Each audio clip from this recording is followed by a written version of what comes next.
இது BeerBiceps தமிழ் சிறந்த பகுதிகளை காண்பிக்கும் channel. Subscribe and enjoy the video. MS தோனியுடன் விளையாடிய அனுபவம் எப்படி இருந்தது? நீங்கள் 2 ஜாம்பவான்களான ரணதுங்கா மற்றும் தோனியால் வழிநடத்தப்பட்டீர்கள். அவர்கள் வெவ்வேறு தலைமைத்துவ பாணிகளை கொண்டிருந்தார்களா அல்லது ஏதேனும் ஒற்றுமைகளை கவனித்தீர்களா? ஆம், கண்டிப்பாக வேறுபட்டவைதான். அர்ஜுனா ஒரு வலிமையான மற்றும் ஆற்றல் வாய்ந்த தலைவர். மக்கள் கொஞ்சம் பேசுவதற்கு யோசிப்பார்கள். ஆனால் டோனி அப்படி இல்லை. டோனி மிகவும் அமைதியான மனிதர். ரொம்ப அதிகமாக பேச மாட்டார். அவர் தேவைப்படும் போது மட்டுமே பேசுவார். தேவையில்லாமல் டீம் மீட்டிங்லாம் இருக்காது. ஃபீல்டிங் செட் பண்றதுக்கு அல்லது நீங்கள் விரும்பியதை செய்வதற்கான சுதந்திரம் கொடுப்பார்.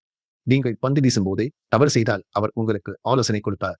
அவர் கேப்டனாக மற்றும் விக்கெட் கீப்பராகவும் இருந்தால் அவர் பேட்ஸ்மேன் போல அனைத்து கோணங்களையும் பார்க்க முடியும் என்பதால் அணியை நன்றாக வழிநடத்த உதவியது. எனவே நான் ஒருவரிடம் பந்து வீசும் போது அவர்கள் ஒரு நல்ல பந்தை சிக்ஸருக்கு அடிக்கும் போது அதை அவரால் புரிந்து கொள்ள முடியும். அவர் நீங்கள் போட்ட பந்து நல்ல பந்து என்று உங்களை பாராட்டி ஊக்குவிப்பார். வழக்கமாக கேப்டன் அத்தகைய சூழ்நிலையில் வேறு மாதிரி ரியாக்ட் பண்ணுவாங்க. அப்பொழுது பந்து வீச்சாளர் அவர் என்ன தவறு செய்தார் என்று யோசிப்பார். ஏனென்றால் அவர் சிறப்பாக பந்து வீசினார், ஆனால் பேட்ஸ்மேன் மிகவும் திறமையாக பந்தை அடித்தார். இதனால் கேப்டன் ஏமாற்றமடைகிறார் மற்றும் நீங்களும் வருத்தப்படுகிறீர்கள் இல்லையா? இதனால் உங்கள் செயல்திறன் மேலும் குறைகிறது. ஆனால் அவர் அதை புரிந்து கொண்டு நல்ல பந்து அதை போலவே வீசுவதை தொடருங்கள் என்று சொல்வார். இது உங்கள் நம்பிக்கையை அதிகரிக்கிறது. கேப்டன் உங்களை நம்புகிறார். இது ஒரு நல்ல பந்தினை அவுட் செய்ய முடியும் என்று அவர் நம்புகிறார். இந்த வகையான அணுகுமுறை அவரிடம் உள்ளது. எனவே அவரது கோட்பாடுகள் பெரும்பாலும் மிகவும் யதார்த்தமாக இருக்கும். IPL-இல் நீங்கள் 14 போட்டிகளில் விளையாடுவீர்கள். அவருடைய குறிக்கோள் என்னவென்றால் நீங்கள் சில ஆட்டங்களை இழக்க நேரிடும். எல்லா முறையும் வெற்றி பெறுவது சாத்தியமற்றது. சில போட்டிகளில் நாம் தோற்கலாம். எனவே 7 ஆட்டங்களில் 4இல் வெற்றி பெற்றால் தகுதி சுற்றுக்குள் நுழைய வாய்ப்பு இருப்பதாக அவர் நினைக்கிறார். அதன் பிறகு அனைத்தும் நாக் அவுட் போட்டிகள் தான். இதுதான் அவருடைய அணுகுமுறை. எனக்கு சில கேள்விகள் உள்ளன. நீங்கள் CSK-க்காக விளையாடிய நேரத்தில் நீங்கள் ஏற்கனவே ஒரு ஜாம்பவான்.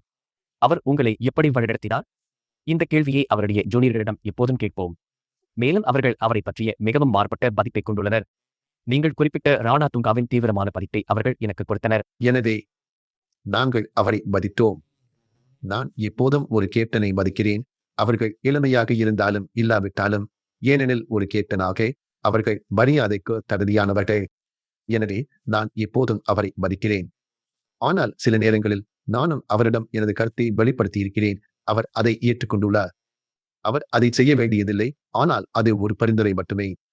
அவரை பொறுத்தவரை அனுபவம் ஒரு பொருட்டல்ல, ஏனெனில் அவர் மிகவும் துணிச்சலான மனிதர் மற்றும் ரொம்ப அமைதியாகவே இருப்பார்.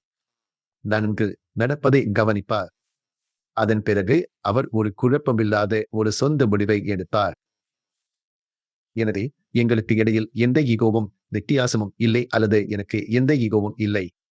நான் ஒரு பெரிய ஈகோ இல்லாத ஒரு நபர். டோனி ஒரு தனிப்பட்ட நபர். அவரது அணை அனைவருக்கும் அணுகக்கூடியது. எனவே யார் வேண்டுமானாலும் உள்ளே செல்லலாம்.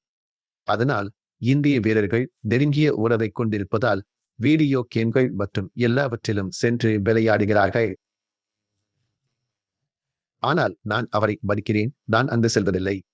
மைதானத்தில் சந்திப்போம். கிரிக்கெட் மற்றும் பிற விஷயங்களை பற்றி எதுவாக இருந்தாலும் பேசுவோம். எனவே அந்த வகையான மரியாதை நான் கொடுப்பேன். வெற்றிகள் மற்றும் சவால்கள் இரண்டையும் கொண்ட ஒரு அற்புதமான 3 ஆண்டுகளை கொண்டிருந்தோம். ஆனால் ஒட்டுமொத்தமாக அதிக வெற்றிகளை பெற்றோம். ஆனால் சரியான அணியை தேர்ந்தெடுப்பதற்கான உத்தியை தவிர அந்த பிரான்ச்சைஸின் வெற்றிக்கு வேறு என்ன பங்களித்தது என்று நீங்கள் நினைக்கிறீர்கள்? நிர்வாகம் நன்றாக இருந்ததா? ஏனென்றால் இது நீண்ட காலமாக வெற்றிகரமாக உள்ளது. அவர்கள் விளையாட விரும்பும் பிளேயர்ஸ் தேர்வு செய்தனர். VP சந்திரசேகர் கிரிக்கெட்டில் நிறைய அனுபவம் உள்ளவர். அதனால் எல்லோரையும் விலைக்கு வாங்க VP ஒரு நல்ல உத்தியை வைத்திருந்தார். எனவே அவர் ஒரு நல்ல அணியை உருவாக்கினார். இதுக்கு தோனி பங்களித்தாரா? இல்லை. ஏலத்தில் இருந்ததால் டோனிக்கு எந்த அணி செல்லப் போகிறார் என்று கூட தெரியாது. எனவே யாருக்கும் உறுதியாக தெரியவில்லை.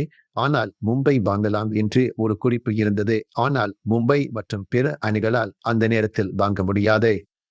என்றால் சச்சின் ஒரு சின்னமான வீரராக தேர்ந்தெடுக்கப்பட்டார்.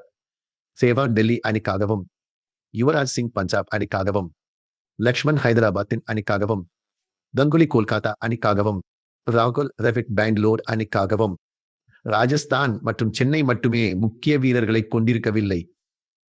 எனவே ராஜஸ்தான் வானேவை தேர்ந்தெடுத்தது சரியா? ஏனென்றால் எல்லாம் தேர்ந்தெடுக்கப்பட்டனர். அவர்கள் இறுதி ஃபைனலிஸ்ட் இருந்தனர். ஆம், அவர்கள்தான் முதலில் IPL பட்டம் வென்றவர்கள். அதன் பிறகு அவர்களால் இறுதிப் போட்டிக்கு முன்னேற முடியவில்லை. ராஜஸ்தானும் சென்னையும் இறுதிப் போட்டியில் விளையாடின. ஆம், ராஜஸ்தான். சென்னையில் புகழ்பெற்ற வீரர்கள் யாரும் இல்லை. எனவே ஸ்ரீனிவாசனிடம் அதற்கு ஒரு திட்டம் இருந்தது என்று நான் நம்புகிறேன். VP என்னிடம் சொன்னபடி அவர்கள் ஒரு ஸ்ட்ராட்டஜி கொண்டிருந்தனர். ஆனால் அவர்களின் முதல் முன்னுரிமை டோனியை பெறுவதாகும். செலவை பொருட்படுத்தாமல் அவர்கள் $20 மில்லியன் செலுத்த தயாராக இருந்தனர். அவர்கள் 1 முதல் 3 மில்லியன் வரை சென்றனர். மேலும் அது ஏறிக்கொண்டே இருந்தது. யாராலும் பந்தயம் கட்ட முடியவில்லை. மற்ற அணிகளுக்கு நட்சத்திர வீரர்கள் இருந்தனர். அவர்களால் அதிகமாக வாங்க முடியாது. ராஜஸ்தானால் மட்டுமே முடியும். அதன் பிறகு என்னை தேர்ந்தெடுத்தார்கள். அதைத்தான் VP என்னிடம் கூறினார். எனவே 5 பேர் வருவதற்கு முன்பு அவர்கள் முதல் முயற்சியை மேற்கொண்டனர். தோனியும் நானும் தான் முதலில் வந்தோம். அவர்கள் எங்கள் இருவரையும் எடுத்துவிட்டனர். சரி, அவர்களின் ஸ்ட்ராட்டஜி போல எல்லாம் நன்றாக அமைந்தது என்று நான் நினைக்கிறேன். பின்னர் என்ன நடந்தது என்றால், அப்போது அந்த சமயத்தில் இந்தியாவும் ஆஸ்திரேலியாவும் அந்த தொடருக்கு முன்பு தீர்க்கப்படாத சில பிரச்சனைகள் மற்றும் எல்லாவற்றையும் கொண்டிருந்தன. பல போராட்டங்கள் நடந்தன. வாஜி சைமன்ஸ். ஆம், சைமன், சில பிரச்சனைகள். IPL ஏலத்தின் போது ஆஸ்திரேலியா பிளேயர்ஸ் மீதான எதிர்ப்பு இருந்தது. இதனால் உதாரணமாக ஹசி, மேத்யூ ஹேடன் மற்றும் பிறர் குறைந்த விலையில் கிடைத்தனர். சென்னை இந்த வாய்ப்பை பயன்படுத்திக் கொண்டது. அது எங்களுக்கு சாதகமாக அமைந்தது. புத்திசாலித்தனமான முடிவு. ஆம், ஏனென்றால் 300,000 200,000 மட்டுமே அவர்கள் அடிப்படை விலைக்கு பெற்றனர். உங்களுக்கு சம்பள வரம்பு இருந்ததால் அதுவும் சாதகமாக இருந்தது. எனவே இதுதான் நடந்தது. இந்த வீடியோவை நீங்கள் ரசித்திருந்தால் உங்களுக்காகவே இந்த சேனலில் பல கியூரேட்டட் பிளேலிஸ்ட்களை நாங்கள் கொண்டுள்ளோம். எனவே டிஆர்எஸ்ஸில் நாங்கள் உள்ளடக்கும் ஒவ்வொரு விஷயத்தையும் நீங்கள் உட்கொள்ள வேண்டியதில்லை. நீங்கள் மிகவும் ரசிக்கும் பிளேலிஸ்டை நீங்கள் பார்த்து மகிழுங்கள். அதைத்தான் நான் உங்களிடம் சொல்ல விரும்புகிறேன்.